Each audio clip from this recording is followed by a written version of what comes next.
to bring on my guest for today's Reecie Colbert show. Listen, coming up on April 4th, Chicago will hold its mayoral runoff election.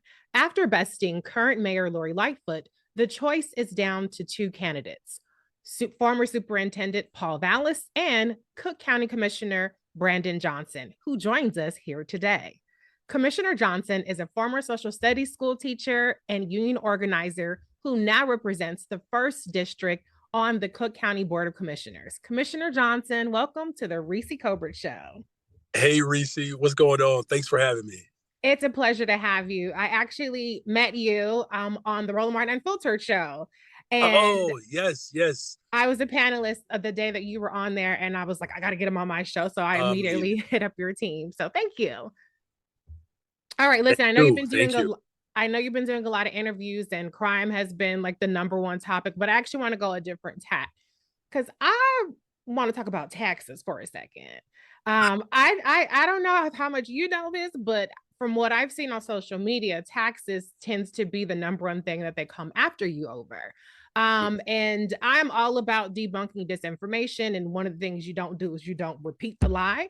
So I just want to open the floor to you to ask about your tax plan. And in particular, I'm interested in hearing if there's a particular income threshold where you can assure people that they will not see their taxes go up. Because the number's been thrown out there that I won't repeat, but I just want to hear from you, your position on taxes.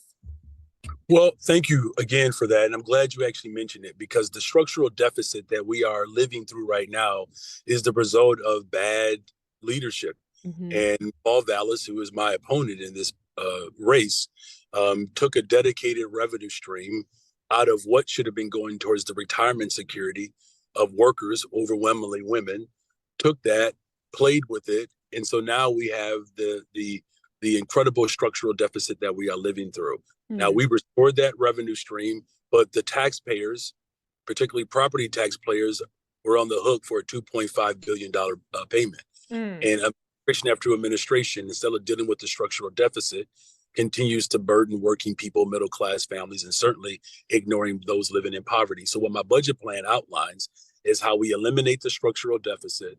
We make up to $1 billion of new investments, and we do it without raising property taxes. We do that in my first term. And what my budget plan calls for, it calls for a financial transaction tax. I mean, these, wealthy individuals who are, moving a great deal of capital through our country through these high volume trades, right? Okay. We call real estate transfer taxes, property that is over $1 million, that can raise up to $160 million annually for families who are suffering from being unhoused, right? The fuel tax, right? You have these big jets who are polluting the air, the atmosphere. They should contribute to making sure that we have environmental justice as well as climate justice, right? But there is no tax on working people in that regard. I mean, there was a publication that associated me with a particular tax that's not true. Okay. They since retracted that statement. They said it was a mistake. We'll take them at their word. Yes, that was what I had been seeing. And unfortunately, in social media, the retraction is like a peep compared to the bullhorn of the claim. But I'm sure people will be very heartened to hear that you don't have a plan to implement higher taxes on specific lower tax brackets, the brackets that were thrown out there. So, one of the things I think, really hurt Mayor Lori Lightfoot was she made a lot of promises and she wasn't able to really keep up with those promises.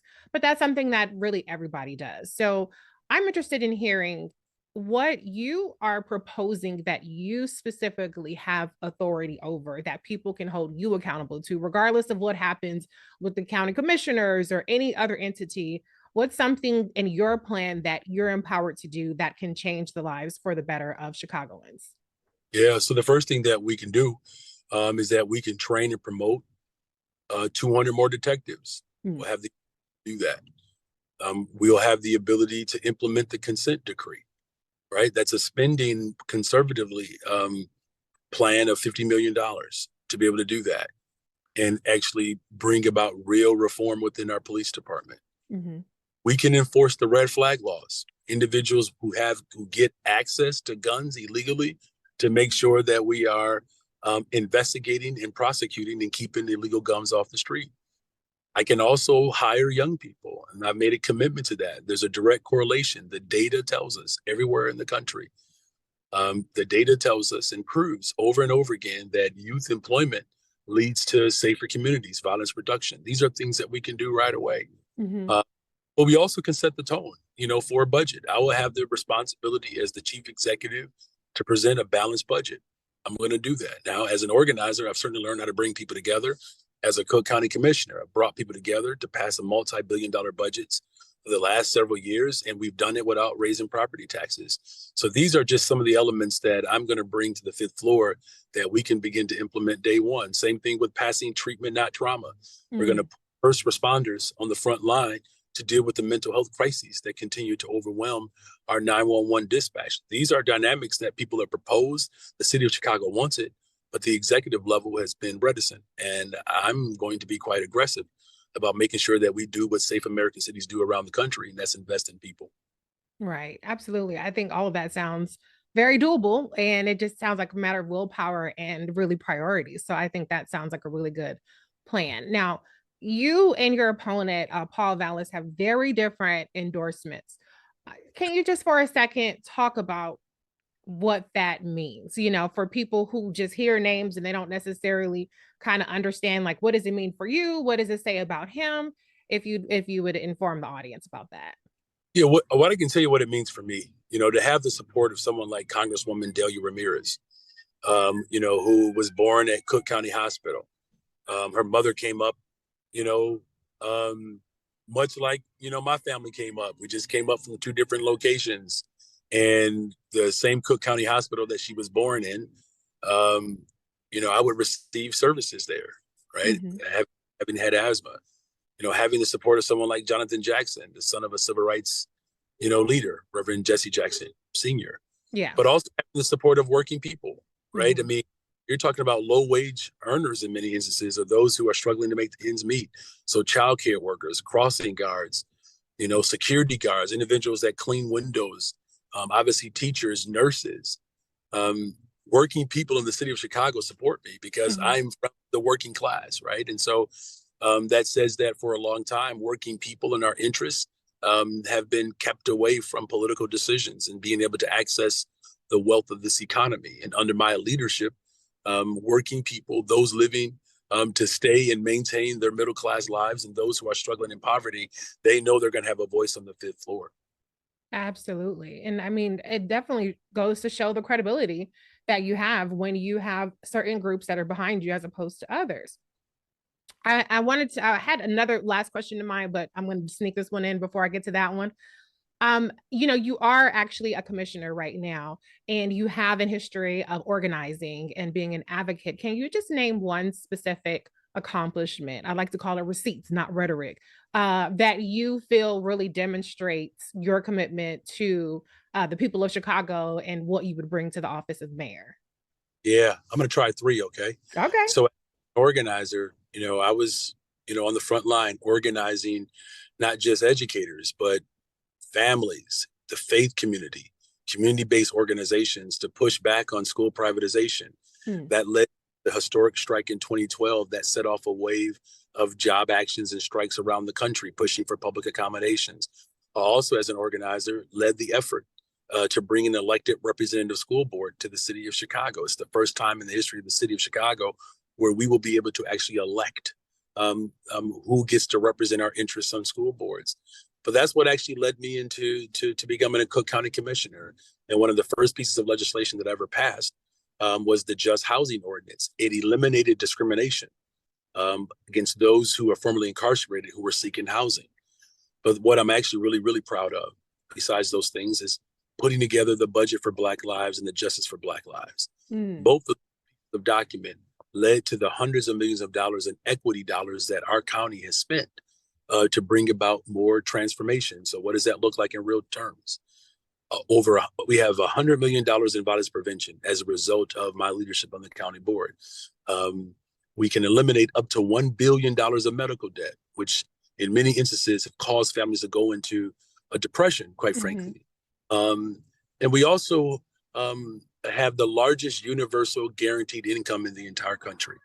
For over 55 those who are receiving that check every single month are Black and brown women. And so those are some of the accomplishments that I'm proud of, and being able to bring people together on the county board as an organizer, as a teacher, it has prepared me and propelled me into this moment to become the next mayor of the city of Chicago.